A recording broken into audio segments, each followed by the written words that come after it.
बुलंदशहर 25-25,000 के इनामी 5 गैंगस्टर गिरफ्तार। प्लॉट और मकान के नाम पर पुलिस और फौजियों के साथ सुधीर गोयल एंड कंपनी करती थी 420। अब तक शहर के आसपास 11 अवैध कॉलोनियों को बेच चुका है गैंगस्टर गैंग। सैकड़ों की तादाद में फौजी और पुलिस वालों से 420 कर चुका है सुधीर गोयल एंड कंपनी। नई कॉलोनियों के शिव, शिवांग, नीलकंठ, राधिका जैसे धार्मिक नाम रखता था सुधीर गोयल एंड कंपनी। 3.74 लाख रुपए, फॉर्च्यूनर, 13 मोबाइल, कपड़ों से भरे 17 बैग बरामद। बुलंदशहर पुलिस ने पीलीभीत से किया 5 गैंगस्टर्स को बरामद। बाइट अनुकृति शर्मा, एएसपी बुलंदशहर। प्रदीप पंडित, बुलंदशहर।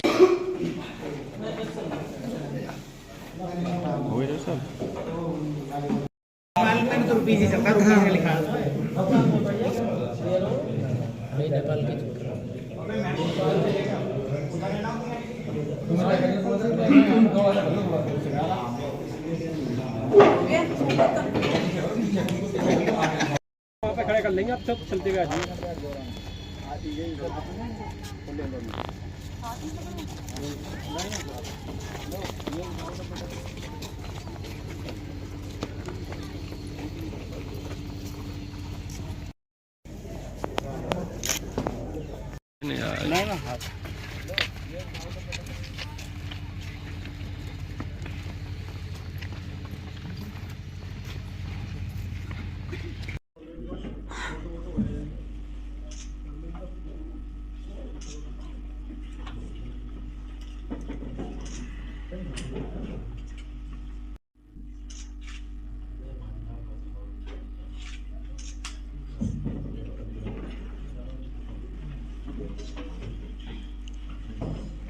इसमें आगे जांच की जाएगी और कहां से गिरफ्तारी क्या निकल के सामने आया।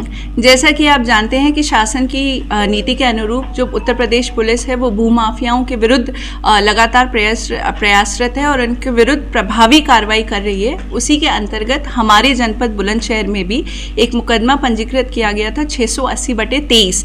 ये मुकदमा पंजीकृत जिस व्यक्ति के खिलाफ किया गया था उनका नाम है सुधीर गोयल और इस गैंग के वो गैंग लीडर है। इसके 4 अन्य सदस्य भी हैं, एक उनकी पत्नी श्रीमती राखी गोयल, एक आलोक जग्गा, जय सिंह और जयप्रकाश।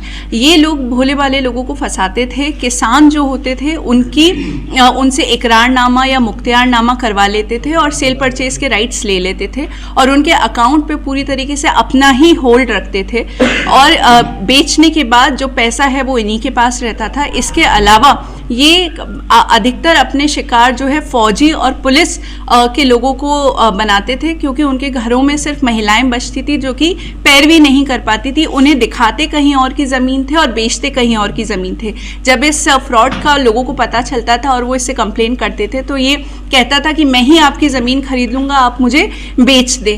फिर ये अपने पास बेनामा करा लेता था या पावर ऑफ अटॉर्नी करा लेता था और उसके बाद पैसे नहीं देता था और फिर वो उस ज़मीन को किसी और को बेचता था। तो ऐसे कई लोगों को इसने अपने फ्रॉड का शिकार बनाया। ऐसा हमारे संज्ञान में, विवेचना में अभी तक ये आया है कि करीबन 11 कॉलोनियाँ इनके द्वारा बुलंदशहर में काटी गई हैं और इनमें से कोई भी कॉलोनी किसी से भी अप्रूव नहीं है, ना बीडीए से ना जिला पंचायत से। हम लोगों को लगातार अभी भी प्रार्थना पत्र प्राप्त हो रहे हैं। अभी तक जो मेन मुख्य अभियुक्त है सुधीर गोयल, इनके खिलाफ 15 मुकदमे पंजीकृत है, जिसमें से एक 785/23 अंतर्गत धारा 306 जनपद हापुड़ से भी पंजीकृत है। इसके अलावा जितने अभियुक्त हैं राखी गोयल, आलोक कुमार, जय सिंह, जयप्रकाश, इन सभी के विरुद्ध भी पहले भी अभियोग पंजीकृत रहे हैं। अब इन सभी को हम लोगों ने कल पीलीभीत पुलिस के सहयोग से पीलीभीत से गिरफ्तार किया है और आज इन्हें हम न्यायिक अभिरक्षा में भेज रहे हैं। क्या बरामद किए गए? इनके पास से एक फॉर्च्यूनर गाड़ी जिसका नंबर UP 25CR 9495 है वो बरामद हुई है। 3,74,720 रुपये नगद इनसे मिले हैं। 13 मोबाइल फ़ोन, 3 चार्जर एवं 17 कपड़ों से भरा हुआ बैग भी बरामद हुआ है। कुछ संभ्रांत लोग भी इसके सुधीर गोयल के टच में थे। जैसा कि आप जानते हैं कि इनके विरुद्ध कई अभियोग अभी भी पंजीकृत हुए हैं, जिनमें विवेचना प्रचलित है। इनमें कुछ लोगों के नाम आए हैं, विवेचना जारी है और जो भी संलिप्तता जिस भी व्यक्ति की पाई जाएगी उसके विरुद्ध वैसी ही विधिक कार्रवाई की जाएगी। हाँ, इनके ऊपर जो सुधीर गोयल, आलोक कुमार, जयसिंह, जयप्रकाश, इन सभी पर 25-25 हज़ार का इनाम घोषित हुआ था और ये इनाम राशि जो पकड़ने वाली टीम है कोतवाली देहात और कोतवाली नगर की संयुक्त टीम ने काफ़ी इसमें मेहनत करी और इन सबको ये इनाम प्राप्त हो।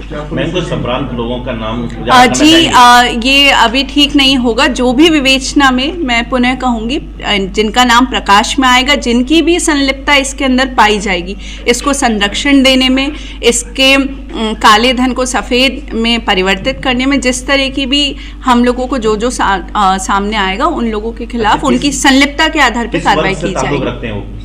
तो जैसा कि आप जानते हैं, इस तरह के जो भूमाफिया होते हैं, ये इन लोगों का एक पूरा नेटवर्क होता है जिसमें समाज के हर वर्ग के लोग संलिप्त होते हैं। तो मैं पुनः यही कहूँगी कि जितने भी लोगों की संलिप्तता आएगी उनके खिलाफ कार्रवाई की जाएगी।